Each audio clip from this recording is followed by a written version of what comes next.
All right, so next I'd like to turn to Bill Davis for his build along of the rail scale models Tobacco Barn. Bill, welcome.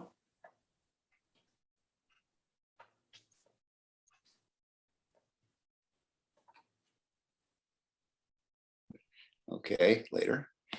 All right. Phil, do you want to make get me off of the screen so that it's a full screen for Bill? Yeah, there you go. Okay. Okay. I don't want that, but I do want this. Okay, all right, and we go to the little screen here. Okay, and cancel this. Can you guys hear me? Yes. Okay. Get back to this. All right, so this is the third and final part of this project. Apologize for last week. I was doing a Martin and being up way too early and doing too much in the day. But anyway, so here. So we're going to talk about the roofs on this building today and some other details on this building. And so we're going to talk about the main roof. Oops, wrong button. So rail scale model provided a cardboard piece that was pre-folded and ready to go in the building. They also provided these triangles here on each side. This area right here is the opening for the vent. Anyway, these triangles, so I glued these in place. And then I decided that to really make the walls stay straight, I added these pieces of 6 1/8 square on each side here, so that when I put the roof on here, I was able to glue these pieces to those pieces there, and it kept everything straight. Otherwise, these kind of bowed out just a little bit, and I didn't want that to be in there. So kept those straight. That's the inside. I really didn't care what it looked like inside. It's never going to be seen. Now, one of the things that I like to do when I'm doing a tar paper roof, add these where the piece of the tar paper overlap. And I've tried, brush painting it and many other different methods, but the one I found that works best is to use a Sharpie ultra fine point. These are black, but they got a little bit of sheen to them, and tar has a little bit of sheen, a little oily look to it, and they look kind of that way when you use it. So it's just a really simple way to create those tar lines. And as you can see on this roof here, I did that. Now, this is not sloppy work. This is the idea that if you've ever seen a tar papered roof, those guys aren't real good at slopping that tar down. And so that's why those lines are exaggerated in some locations here. It's just supposed to be representing over thing. Now, when I did the roofing material here, is Rail Scale provided a nice piece of black paper that was laser cut to the right size. So I took those papers and I first had some gray colored chalk. I don't even know what kind of chalk it is, what brand it was. I've had it for years. And so I slathered that over the roofing material. And then using a paper towel, I kind of varnished it into the paper. Then when that was done, I went back with Bragdon chalks and added like 3 or 4 different colors of Bragdon chalk to it and did the same thing, and then kind of burned those into the paper so that it didn't look like chalk on it, but looked like it was just part of the discoloration of the paper over the years. I like the idea that Steve mentioned by these wooden strips to help hold the roofing down. And so I did that, but since I had a big patch here, I thought, well, they cut out the strip here and put the patch in, but then they put the strip back again. So that's why I got this effect here going on. And also now you notice these rafter tails at the end of the roof. You notice they're not all the same length. The reason that I did that is this was not built by a professional contractor who specialized in building barns. This was built by, in my scenario for the story of the thing, was built by a tobacco farmer who needed a shed to dry his tobacco. And so he wasn't worried about how beautiful it was or whatever that is. He just built the shed. and had built a barn, and probably had his field hands come in and help him. So nothing's perfect, but then that's kind of the concept I was looking for.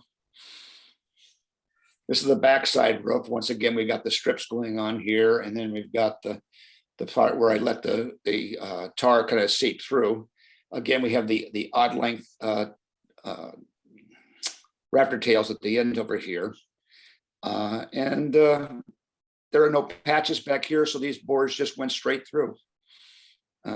Just to hold nailed down to the roof, just to hold the tar paper, don't should ever break loose.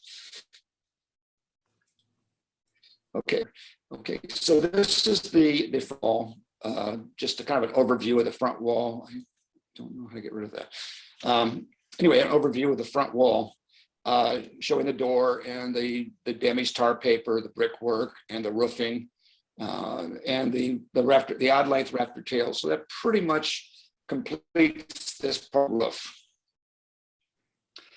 And then once again, this is the back side. You'll notice a little bit of wave to the roof, but there's these, warp and change. And so there's areas where it's not going to be exactly flat, which is okay. That's what old roofs do. If you look at old buildings, you'll see a lot of wave and stuff like this in old roofs. Okay, now there's a shed roof that was provided that Millie had in the front of the building, stayed out in the front of the building. And so I went ahead and built that. I started off, I just painted the bottom side of that with just some Tamiya brown paint. And I did not try to make it real smooth and real perfect and stuff like this. Actually, it's probably never be seen, but I wanted to just look like it was just rough down there. Then I used the provided 2x6s, 2x4s, 2x6s for the roof supports.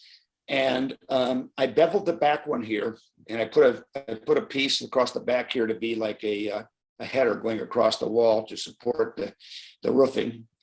This here is the 8x8 or 9x9 that Steve provided. I glued it to the roof, and then I realized that it wouldn't match the roof contour, so I took it back off again, and I added some 2x4 to it, and then remounted that board so that it would match this contour here, and this contour here would match.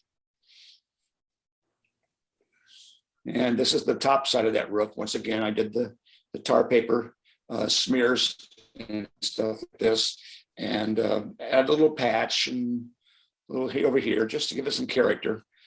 This time that the tails are all the same length, just happened to work out that way. And then I added legs to it. Now, Steve provided this leg material, but I felt I needed some sway braces, so I added some 2x4 for sway braces on there.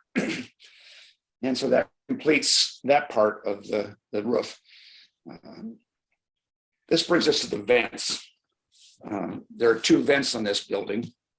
One is in the roof and one is in the side of the building. And the one on the side of the building is a vent for the fire. They run in the roof as just a vent to let the smoke and stuff out. So Steve, once again, provided nice little laser cut ends, one here and one here. However, I wanted to have a larger vent with a higher vent, but I wanted to have more than just two supports. Well, I tried to cut the supports using the same material that he laser cut it. And there's a reason why he uses a laser, because it cuts it a whole lot better than trying to cut it by hand. So I made I cut some pieces of 2x8 and cut an angle to it and put two pieces together and added the vent that way. I think it looks better, and I think it gives more of a vent look, and having one in the center is a little more logical than having that much space with just one on each end. This is the vent, and you can see how these stick out a little bit beyond the wood. I think the part that Millie cut, the roofing covered the entire piece. It didn't have anything go on, and I like the idea of it going beyond. Once again, keeping that rustic home built look that the farmer built it, not professionals. Okay, now here's the fire pit. Now this little plastic, this was a plastic piece here, and so how I painted it to look that way is I started off with Tamiya NATO black. And then I put Bragdon's rust-colored chalk on it. But the trick to getting it to look that way and having the rust look that way it was to take some water and wash the casting after it's been chalked, keeping the direction of the what water would flow and stuff like this. And a couple coats without washing everything off here gave us this kind of rusty look to it that just in the chalk on there didn't give. And so I like the way it looked. I like the way it came out. I've been successful with that on several different projects of using chalks and then using water or alcohol or any number of things to wash the chalks into the model more than just having it just be on there. I think it looks much more realistic. And so this is the completed side with the where they stoked the fire for the fire pit. And there's our little vent. And you can see the edge of the roof here with the eave pieces and our door opening covered up here, our window opening covered up, and our tar paper walls. So we're pretty much got everything done here. So remember the shed roof. So the question come to mind when I first started this project of where we would put that shed roof. And so looking for some feedback for you guys. Here's some options that I came up with as to where that shed roof. Okay, before we do that though, this is the tobacco barn that's at my museum here where I live in Fuquay. And this is another barn type that is on one of the roads about, I don't know, a couple, 3 miles from my house. And you see this one's on the front side and it's very steep and very large and little damage and stuff like this, where this one is on the side. And so with that thought in mind, here's the idea of putting it on the right side of the building. And my thought there was if I put it on the right side of the building, one of my friends suggested, well, that'd be perfect, but he'd put his cart for bringing his tobacco leaves to the barn or his tractor or any number of things. It just seemed like a logical place to put it. But here's on the other side. And my thought there would be that in inclement weather or whatever, he could still work the fire and stuff like this without being out in the weather. So that's the left side. And finally, this is in front. Now, none of these are glued on here, so I know it's not level with the thing, but when I glue it on wherever I locate this thing, it will be level. And so this is in the front. This is the way Steve had in mind when he put the kit together. So that's pretty much it. Matter of fact, that's all, folks.